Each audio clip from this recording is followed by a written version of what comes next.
احادیث کی مینلی ہیں 3 کیٹیگریز. جو یہ پوچھ رہے تھے نا سوال کے اندر بھی کہ یہ حدیث کیسے ہو گئی، حدیث کی ہیں 3 کیٹیگریز. ایک حدیث ہے حدیث مرفوع، جو نبی علیہ السلام تک بلند کی جائے. اچھا، دوسری ہے حدیث موقوف، جو موقوف ہو صحابہ تک، یعنی صحابہ کرام تک وہ موقوف ہو، نبی علیہ السلام کا ذکر خیر وہ نہ کر رہے ہوں، اس میں اپنے ریفرنس سے وہ بیان کر رہے ہوں. اور تیسری ہے حدیث مقطوع، جو تابعین یا ان سے نیچے تبع تابعین کے اقوال یا ان کے اعمال ہوں گے. تو یہ 3 کیٹیگریز: حدیث مرفوع، حدیث موقوف، حدیث مقطوع.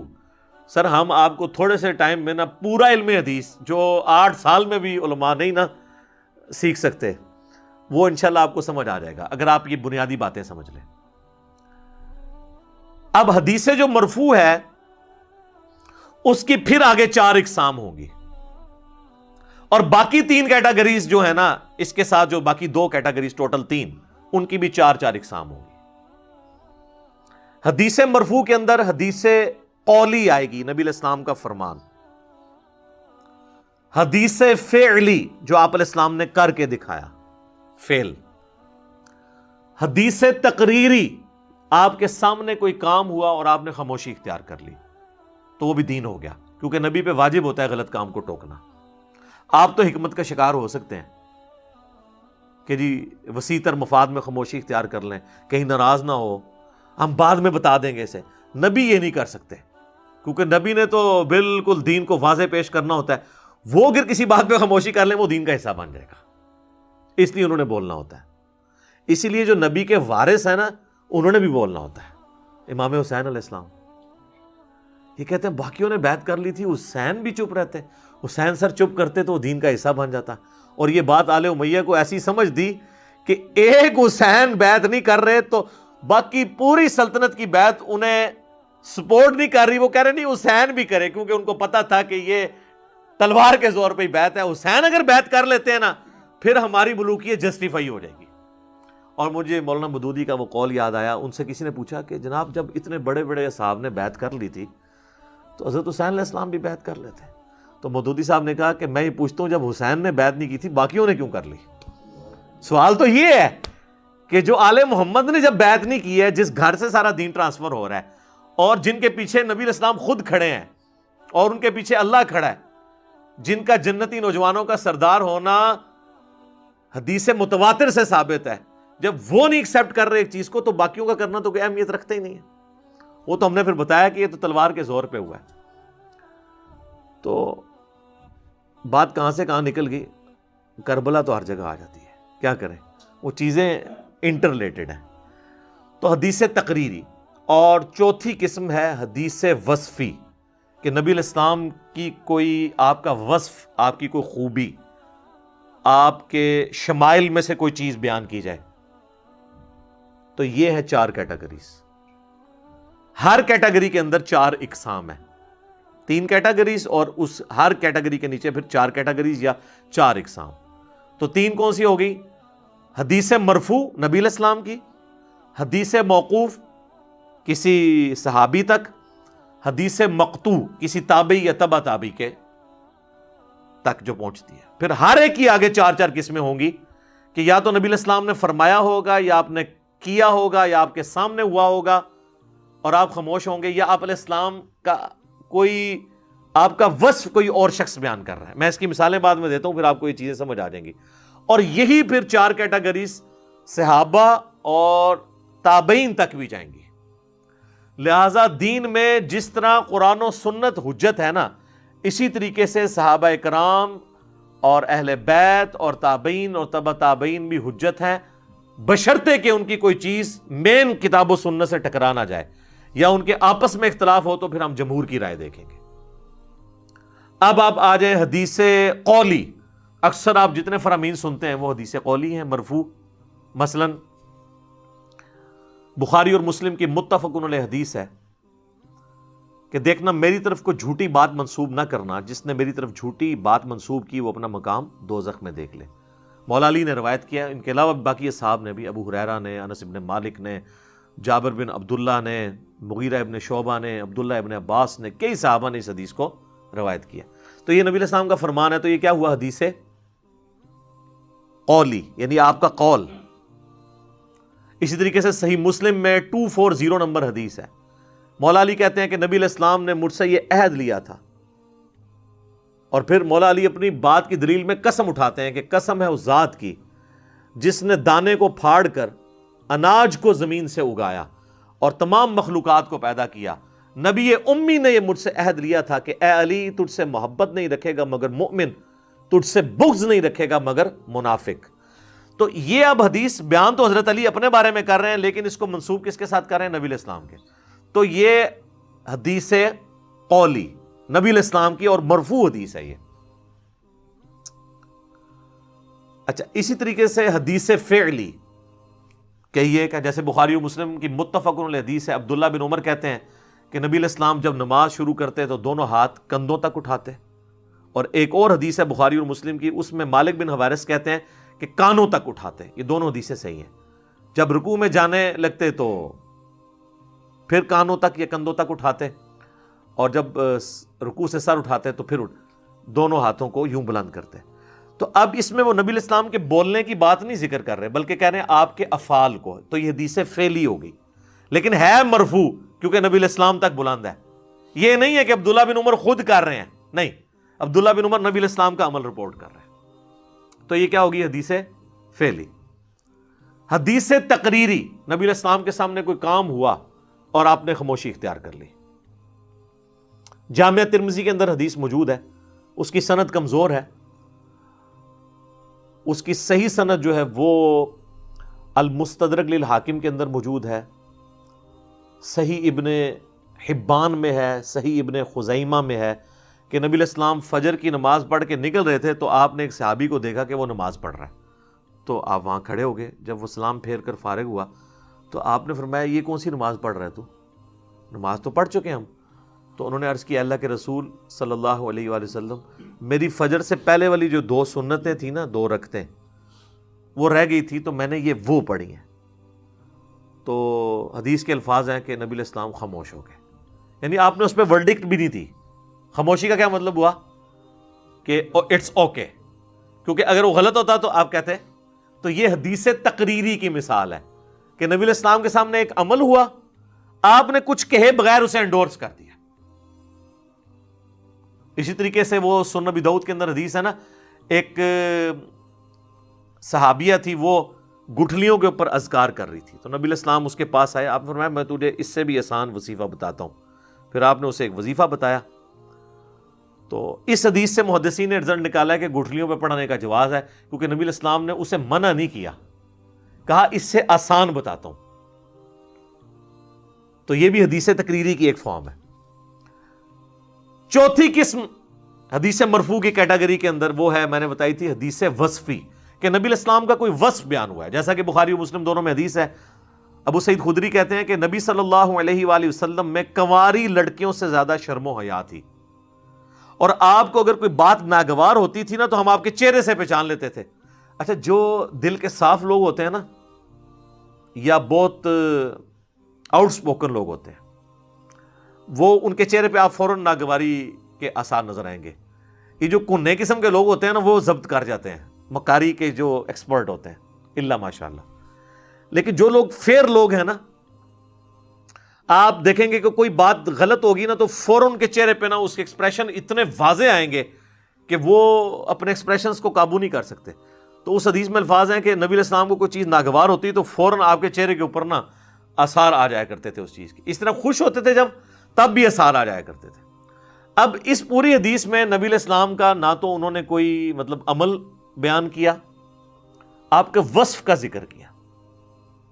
اس طریقے سے بخاری و مسلم میں حدیث ہے، حضرت انس بن مالک کہتے ہیں کہ میں نے آج تک کوئی ریشم یا دباچ ایسا نہیں چھوا جو رسول اللہ کے ہاتھوں سے زیادہ نرم ہو، اور میں نے آج تک کسی عطر کی ایسی خوشبو نہیں سونگی جو نبی علیہ السلام کے مبارک ہاتھوں میں سے آتی تھی۔ ٹھیک ہے، اس طریقے سے بخاری و مسلم میں حدیث ہے کہ نبی علیہ السلام کا پسینہ جو صحابہ کرام خوشبو کے طور پہ استعمال کرتے تھے، اب اس میں نہ نبی علیہ السلام کچھ فرما رہے ہیں، نہ آپ علیہ السلام کوئی عمل کر کے بتا رہے ہیں، بلکہ آپ علیہ السلام کے وصف کا ذکر ہو رہا ہے کہ آپ کی یہ کوالٹیز تھی. اس طریقے سے بخاری مسلم میں آتا ہے کہ نبی علیہ السلام اپنی پیٹھ کے پیچھے بھی دیکھ لیا کرتے تھے، حالانکہ آپ کی آنکھیں سامنے تھی. تو آپ کے اپنے فرمان ہے کہ میں اپنے اللہ کی قسم پیٹھ کے پیچھے بھی تمہیں دیکھ لیتا ہوں. تو یہ آپ کے وصف ہے نا. تو جو آپ کے وصف ذکر ہوئے ہیں نا، یہ حدیث وصفی کی کیٹیگری میں. باقی جو آپ علیہ السلام کی نبوت کی غیبی خبریں ہیں کہ یہ مستقبل میں ہوگا، وہ ساری کی ساری حدیثیں پھر حدیث قولی میں ہی فال کرتی ہیں، کیونکہ آپ نے فرمایا ہے نا وہ. تو آگے اب اس کی آگے میں بریفنگ کرتا جاؤں تو میں تو مطلب 2-3 گھنٹے علم حدیث کے اوپر بول سکتا ہوں، لیکن میں آپ کو موٹی موٹی باتیں بتا رہا ہوں تاکہ آپ کو اوورال آئیڈیا ہو جائے حدیث کی کیٹیگریز کے اعتبار سے. تو یہ نبی علیہ السلام کے حوالے سے میں نے بیان کی. اب آپ ایک سٹیپ نیچے آ جائیں، وہ ہے صحابہ اکرام علیہم رضوان. اچھا، یہ لفظ صحابہ بھی درست ہے زیر کے ساتھ، اور زبر کے ساتھ صحابہ بھی درست ہے. وہ بھی اب آپ دیکھیں تو صحابہ کا قول، اپنا قول، تو وہ حدیث موقوف کہلائے گی اگر وہ نبی علیہ السلام کا ذکر بیچ میں نہیں کریں گے. حجت ہوگی. جس طرح کہ فضائل صحابہ احمد بن حنبل کی کتاب میں 2 روایتیں ہیں مولا علی سے کہ میری وجہ سے 2 فرقے گمراہ ہوں گے اور میری وجہ سے 2 فرقے دوزخ میں جائیں گے، ایک میری محبت میں غلوف کر کے اور ایک میری دشمنی میں غلوف کر کے. اب یہ مولا علی نبی علیہ السلام کا ذکر ہی نہیں کر رہے، ڈائریکٹ اپنے بارے میں بتا رہے ہیں. تو ہم اسے کہیں گے حدیث موقوف ہے، اور یہ انڈرسٹوڈ ہے کہ نبی علیہ السلام نے ہی ان کو یہ غیبی خبر دی ہوگی. تو وہ ذکر نہ بھی کریں، چونکہ ان کا سورس آف نالج نبی علیہ السلام ہے، اس لیے اس حدیث موقوف کو بھی ہم حدیث مرفوع کے حکم میں ہی شمار کریں گے. اسی طریقے سے سیدنا ابوبکر صدیق رضی اللہ تعالیٰ عنہ کا قول ہے صحیح بخاری میں، محمد صلی اللہ علیہ وآلہ وسلم کے قرب کو اہل بیت کے قرب میں تلاش کرو. اب اس میں کوئی انہوں نے نبی علیہ السلام سے تو کوئی چیز بیان نہیں کی. اور قربان جائیں، امام بخاری نے اس حدیث کو امہات المومنین کے چیپٹر میں نہیں لیا، حضرت حسن و حسین کے چیپٹر میں لیا. یہ فرق بتانے کے لیے کہ یہاں اس سے مراد حضور کے وہ قریبی لوگ، 5 تن پاک جن کے لیے ہم لفظ استعمال کرتے ہیں احادیث کی روشنی میں، یہ ان کے بارے میں بات ہو رہی ہے. تو یہ اب حضرت ابوبکر صدیق کا اپنا قول ہے، تو یہ حدیث موقوف ہے اور اس میں حدیث قولی ہے، یعنی حضرت ابوبکر کا اپنا قول. تو صحابہ اکرام علیہم رضوان بھی کوئی بات ارشاد فرماتے ہیں نبی علیہ السلام کا ذکر کیے بغیر، وہ بھی دین میں حدیث کے طور پر اسے شمار کیا جاتا ہے. آپ دیکھ لیں امام بخاری اس کو حدیث کے طور پہ لے کے ہیں، اور بعد میں جب حدیث کی نمبرنگ ہوئی ہے تو یہ حضرت ابوبکر صدیق کے قول کو باقاعدہ حدیث کا نمبر دیا گیا. آپ کو پوچھے اس میں تو حدیث کہیں بیان نہیں ہوئی ہے، یہ تو حضرت ابوبکر کا اپنا قول ہے.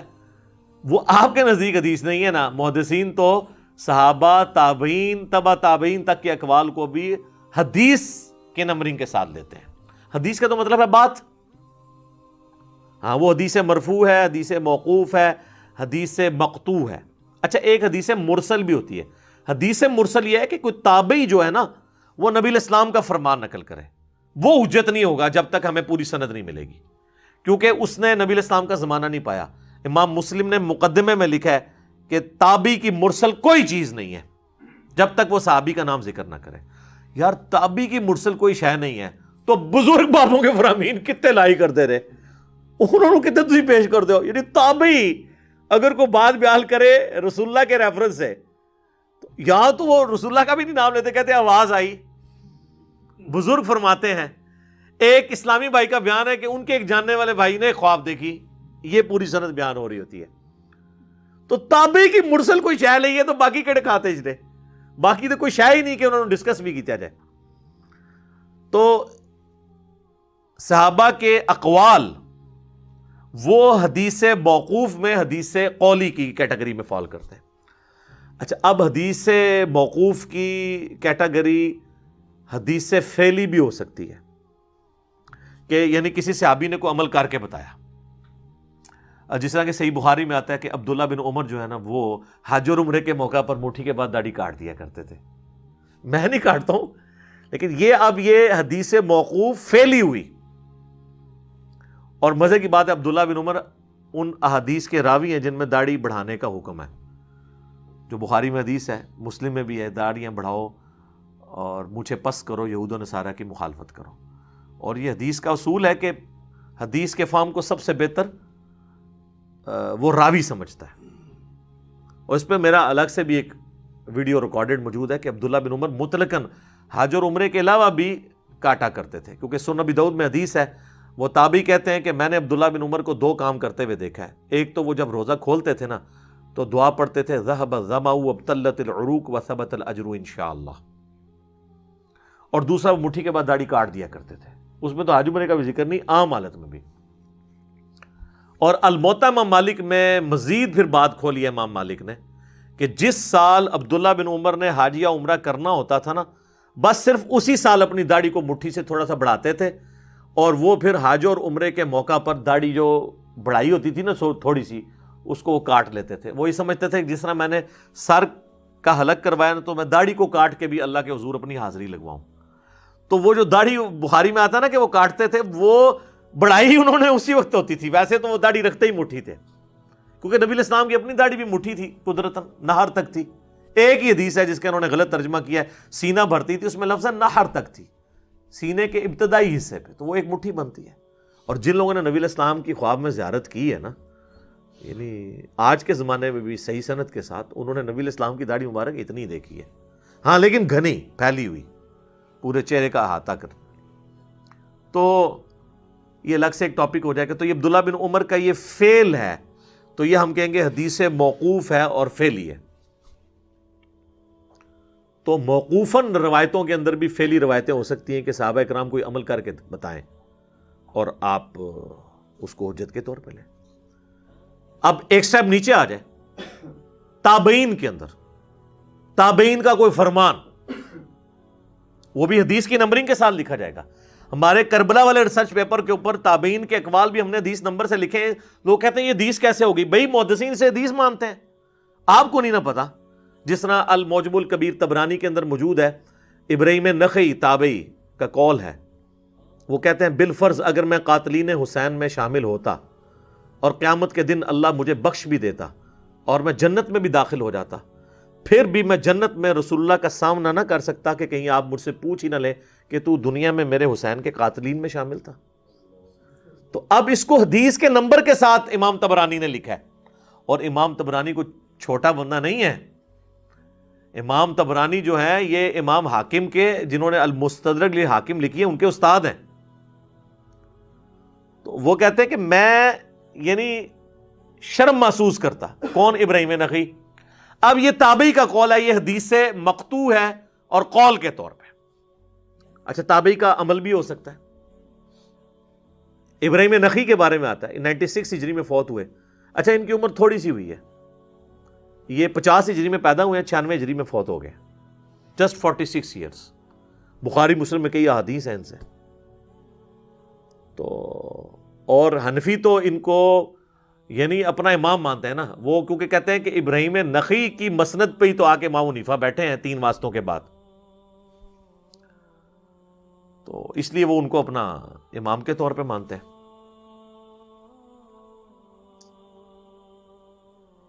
ابراہیم نخعی کا عمل المصنف ابن ابی شیبہ میں موجود ہے کہ داڑھی والے چیپٹر میں، کہ وہ یہ جو رخساروں کے بال ہیں نا اس کو بھی مونڈا کرتے تھے. ہم نہیں مونڈتے ہیں، لیکن کسی کے بہت زیادہ گھنے ہو جاتے ہیں اور تنگ کرتے ہیں تو وہ یہ داڑھی میں داخل نہیں ہے. یہ والے بال، داڑھی تو صرف یہ ہے جو نچلے جبڑوں پہ اگتی ہے. داڑھی کی ڈیفینیشن یہی ہے. تو اب یہ تابعی کا عمل ہے، ہم اس کو کہتے ہیں. اس طریقے سے سفیان بن عیینہ کے بارے میں آتا ہے کہ مونچھیں صاف کر دیے کرتے تھے.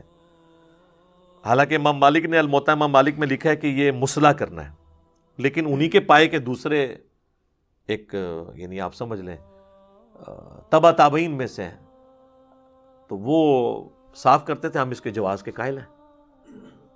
تو یعنی تابعین کے بھی اقوال، افعال اور ان کے اعمال وہ بھی حجت ہیں دین کے اندر، دین کو ٹرانسفر کرنے کے اعتبار سے. یہ میں نے آپ کو دیکھیں کتنی مثالیں دے دی ہیں نبی علیہ السلام سے، حدیث مرفوع سے، پھر حدیث موقوف، پھر حدیث مقطوع. کئی ایک مثالیں اور بھی دی جا سکتی ہیں، لیکن وہ پھر ایک گفتگو لمبی ہو جائے گی. میں اس گفتگو کو اس حوالے سے سمیٹنا چاہتا ہوں تاکہ آپ کو یہ بات سمجھ آ جائے.